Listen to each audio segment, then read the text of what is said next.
Earlier, we had been discussing the social changes wrought by World War I in the United States, including some changes to men's grooming and fashion. One thing I didn't get around to there was talking about a certain element of men's clothing that was developed and became popular during this time period. That is the zipper. Now, the zipper had been invented a few years before the war, but hadn't quite caught on. For the longest time, men's trousers were fastened by a button. Button your fly, son. But with the invention of the zipper being utilized by the military and military uniforms during the war, it really caught on. A lot of military personnel discovered that if people are shooting at you and you have to do your business, it's very good for you if you can do it quickly and get things situated again. So the zipper really caught on, and much like the trench coat, after returning from the war, a lot of former servicemen had gotten used to using them, and they became ubiquitous thereafter.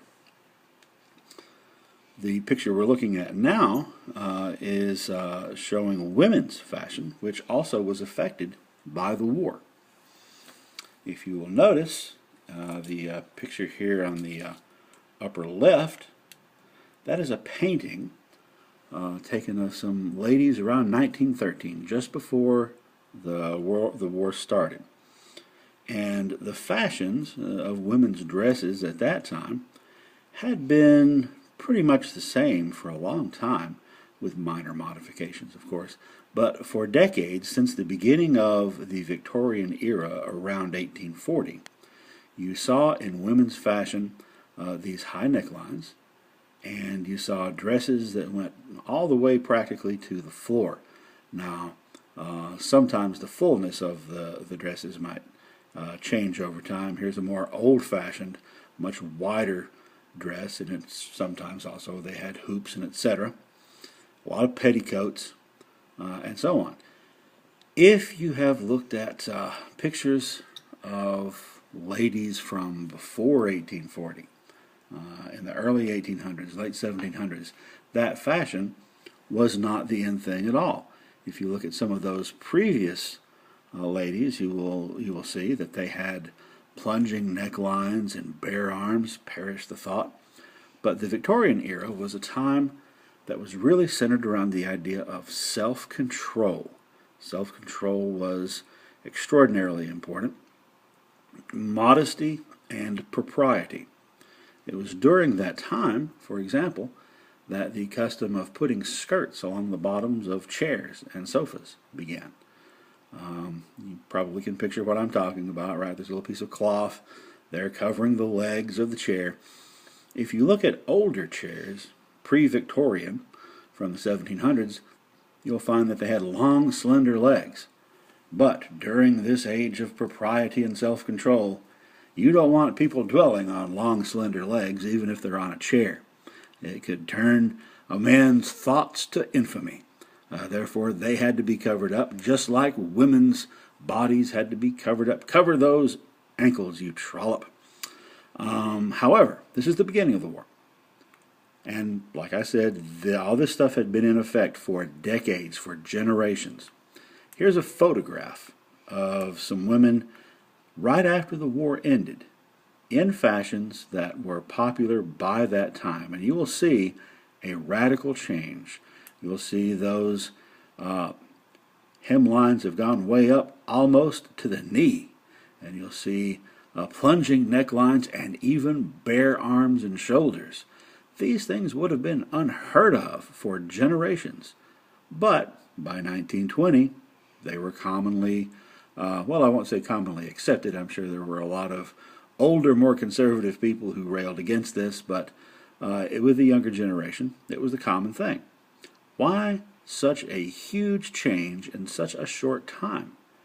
In part, it was because of the accelerated, I guess, movement of the feminist movement we've talked about before. For many years, women had been working to get the vote, but in the 19 teens, that was expanded People like Margaret Sanger calling for birth control, and there's a general idea of women having control over their own bodies. That was part of it. But another more practical part was the fact that during the war, a lot of men were gone overseas in the military and were not doing their previous jobs, especially in the factories. So who was doing those jobs? Well, as we'll see, that opened up opportunities for a lot of different groups, but particularly for women. Women were in the workplace during the war, and if you can imagine working in a factory, especially if you remember the kinds of safety regulations we've discussed existing at that time, which is to say none whatsoever, dressed like this, it would be very uncomfortable, and it would even be unsafe, because if you're working in a factory with a lot of machines, conveyor belts, and moving parts, there's a good chance that if you're dressed like this, that hem or that sleeve is going to be caught up in a piece of machinery, and there you'll go. So, for both social and practical reasons, profound changes in women's fashion, just like in men's fashion, during World War I. And here, another picture referring back to that women's movement. The 19th Amendment was ratified, finally, guaranteeing women the right to vote all through the country in 1920.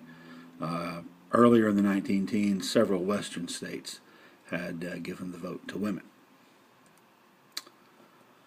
All right, now we are going to talk a little bit about this individual, Alvin C. York. It's difficult to talk about World War I if you're in Tennessee without mentioning Sergeant York, who is from Fentress County. I frequently notice that when I ask classes at Tennessee Tech how many of you have heard of Sergeant York, it's almost unanimous. When I was in Illinois, practically no one. In fact, I don't remember any student ever having heard of Sergeant York, and most of the adults hadn't. That's because his shadow still looms large in the Upper Cumberland region of Tennessee. Alvin York was the highest decorated soldier of World War I. He and a handful of men managed to kill or capture a couple of hundred Germans, which I've always thought would have been difficult for those Germans to explain to their grandkids. But he became a celebrity overnight, was decorated not only by the U.S. but by the French government. His record was later broken, though, in World War II for the most highly decorated U.S. soldier. He was the highest decorated soldier of the First World War, the highest decorated soldier, period. And we'll talk about him again when we get to World War II, is Audie Murphy from Texas, who was a teenager whose exploits during the war, little guy that he was, brought him a lot of honors and eventually a career playing a cowboy on the big screen. Sergeant York shows up on the big screen as well in 1940, but that really had more to do with World War II than World War I. As I mentioned, York became a celebrity, had a lot of offers for endorsements right after he came home from World War I. Remember, this was the time that advertising had become all the rage, but he turned them down, and he turned down opportunities to sell his story, as it were, in part because he said that he felt that what he had done during war had been necessary, not something to be celebrated. But then later, in the gearing up toward World War II, he agreed to lend his story to the big screen, as portrayed by Gary Cooper, to try to motivate people to join the military in the lead up to that war.